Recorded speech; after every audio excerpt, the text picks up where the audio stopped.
मुजव्विज़ा 27वीं आईनी तरमीम की आज वफाकी काबीना से मंजूरी ली जाएगी। काबीना से मंजूरी के बाद तरमीम सेनेट इजलास में पेश किए जाने का इम्कान है। वफाकी काबीना का इजलास सुबह 10 बजे तलब कर दिया गया।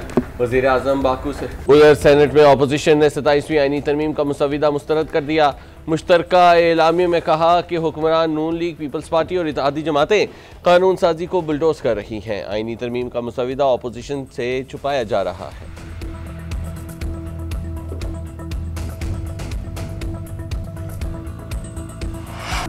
पीपल्स पार्टी का 27वीं आईनी तरमीम के 3 निकात की हिमायत का ऐलान। आर्टिकल 243 आईनी अदालत के क़याम और जजेस के तबादलों से मुतल्लिक तरामीम पर राजी।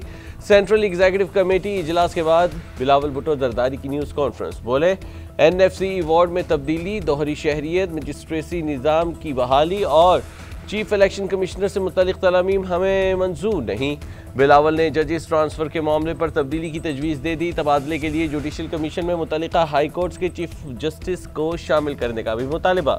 आईनी अदालत के साथ चार्टर ऑफ डेमोक्रेसी के दीगर निकात भी शामिल करने का मुतालिबा। कहा अगर आर्टिकल 243 का नुकसान जमहूरियत को पहुँचता तो खुद उसकी मुखालिफत करते।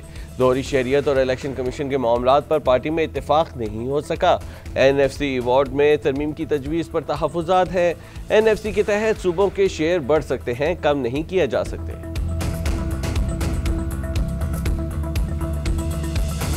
18वीं तरमीम के तहत जो सूबों को इख्तियारात दिए गए थे, अगर उन इख्तियारात में कमी की कोशिश की गई तो जमीयत उलमा इस्लाम दिफा करेगी। NFC अवार्ड के हवाले से भी बातें चल रही हैं। सूबों का जो हक है, आइन कहता है कि उस हक में इजाफा तो किया जा सकता है, कमी नहीं की जा सकती। सूबों के अगर हक पे डाका डाला जाता है कि जमीयत उलमा इस्लाम भरपूर मुखालफत करेगी।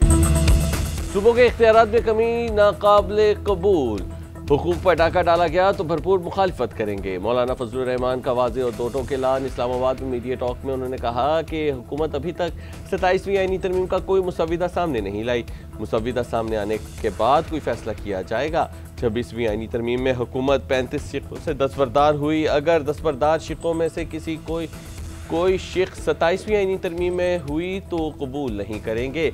बिलावल से पूछूंगा तरमीम में एक से एक बात क्यों कबूल की और बाकी जो मुस्तरद की वो क्यों मुस्तरद की। आइन के तहत सूबों के हुकूक में इजाफा किया जा सकता है, कमी नहीं। खींचतान कर 2/3 की पूरी की जा रही है जिसका नुकसान होगा। हुकूमत 18वीं तरमीम को नहीं छेड़ेगी। आईनी अदालत पर इत्तेफाक राय हो गया। आर्टिकल 243 पर पहले ही हो चुका है। वज़ीर आज़म के मुशीर बराए सियासी अमूर राना सनाउल्लाह कहते हैं मुज़ाकरात जारी हैं। NFC वार्ड पर बात हो रही है, मामलात हल हो जाएंगे। वफाकी वज़ीर राना तनवीर बोले 27वीं आईनी तरमीम पर काफ़ी हद तक इत्तेफाक राय हो गया है। सेनेटर अफनानुल्लाह ने कहा पीपल्स पार्टी आर्टिकल 243 पर मान गई है, बाकी नुकात पर तहफ़्फ़ुज़ात दूर करने की कोशिश कर रहे हैं।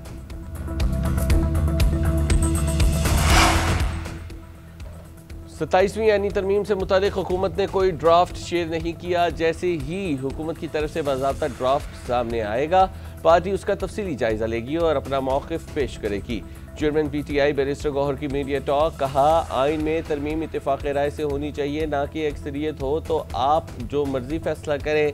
असद कैसर बोले हुकूमत जो भी तरमीम और बिल लेकर आएगी हम उसे मुस्तरद करेंगे। इस पार्लियामेंट के पास कोई इख्तियार ही नहीं कि कानून साजी कर सके।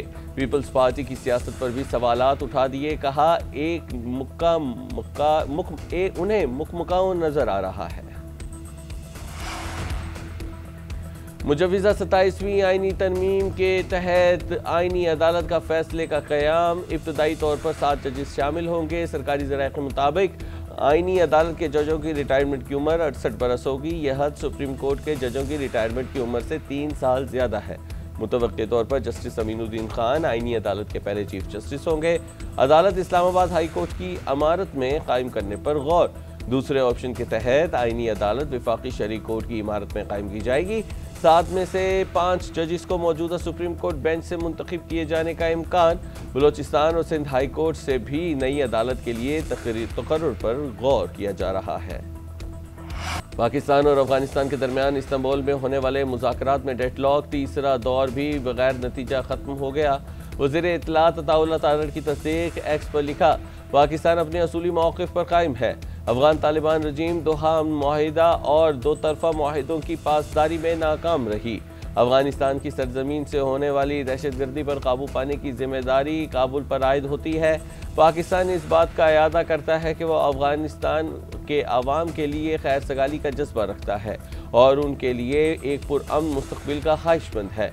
अफगान तालिबान रजीम के ऐसे इक़दाम की हिमायत नहीं करेंगे जो अफगान आवाम और पड़ोसी ममालिक के मफाद में न हो। पाकिस्तान अपने अवाम और खुद मुख्तारी के तहफ़्फ़ुज़ के लिए तमाम ज़रूरी इक़दाम जारी रखेगा। अताउल्लाह तारर ने मज़ीद कहा कि पाकिस्तान ने मुज़ाकरात में सालिसी पर तुर्की और कतर का शुक्रिया अदा किया है। मुज़ाकरात के अगले दौर का अब कोई इम्कान नहीं। अफगान सरजमीन से पाकिस्तान पर हमला हुआ तो वैसा ही जवाब देंगे। वज़ीर दिफा ख्वाजा आसिफ का ऐलान। कहते हैं अफगान वफ़द चाहता था कि उनका ज़ुबानी एतबार किया जाए जिसकी कोई गुंजाइश नहीं थी। बैनुल-अक़वामी मुज़ाकरात के दौरान की गई हतमी बात तहरीरी तौर पर की जाती है।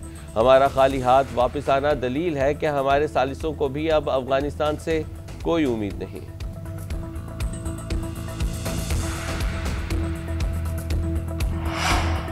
बरादर और दोस्त मुल्क आज़रबाईजान के साथ ताल्लुकात की मजबूती का मिशन। वज़ीर आज़म शहबाज शरीफ की आज़रबाईजान के सदर अल्हाम अलीयोव से मुलाकात। फील्ड मार्शल सैयद आसिम मुनीर की भी शिरकत। तजारत, सरमाकारी, तवानाई और दिफा के शोबों में कसीरुल जहती ताउन को मज़ीद मजबूत बनाने पर इत्तेफाक। आज़री सदर की जनूबी एशिया में इलाक़ाई इस्तेहकाम को फ़रोग़ देने पर पाकिस्तान के किरदार की तारीफ़। वज़ीर आज़म का यौम फ़तह की तक़रीब में शिरकत की दावत देने पर इज़हार तशक्कुर। कहा आज़रबाईजान की फ़तह ने खुद इरादियत के लिए जदोजहद करने वाले मज़लूम लोगों खुसूसन मकबूजा कश्मीर और फ़लस्तीनी आवाम के लिए उम्मीद की किरण है। आज़रबाईजान के सदर ने वज़ीर आज़म की दौरा पाकिस्तान की दावत कबूल कर ली।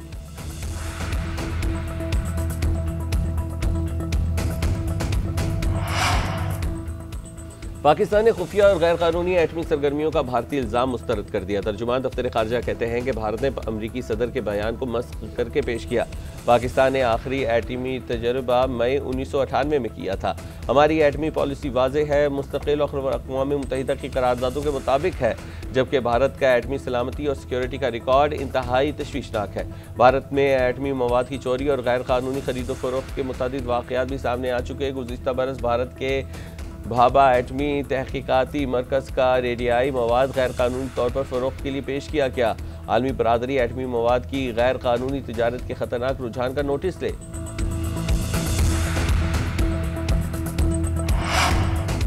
सियासी और मजहबी क़यादत ने वज़ीर आला KPK को सिक्योरिटी फोर्सेस से मुतालिक बयान को मुस्तरद कर दिया। सोहेल अफरीदी से बयान वापस लेने और फौरी माफ़ी मांगने का मुतालबा कर दिया। वज़ीर दाखिला मोहसिन नकवी कहते हैं बहादुर सपूतों बारे बेबुनियाद और हक़ाइक़ से मुनाफी बयान नाकाबिल बर्दाश्त हैं। कोई भी मुहिब वतन ऐसा बयान देने के बारे में सोच भी नहीं सकता। वफाकी वज़ीर अमीर मकाम ने कहा मसाजिद और शहदा के तक़द्दुस के नाम पर नफरत अंगेज़ी फैलाना काबिल मज़म्मत है। गवर्नर फैसल करीम कुंडी बोले। सोहेल अफरीदी ने हर्ज़त सराई करके अज़ली दुश्मन को खुश करने की कोशिश की। चेयरमैन पाकिस्तान उलमा कौंसल अल्लामा ताहिर अशरफी ने कहा सियासी मुखालिफत में इस इंतहा तक न जाए जिससे मुल्क, कौम और पाक फ़ौज का वक़ार मजरूह हो।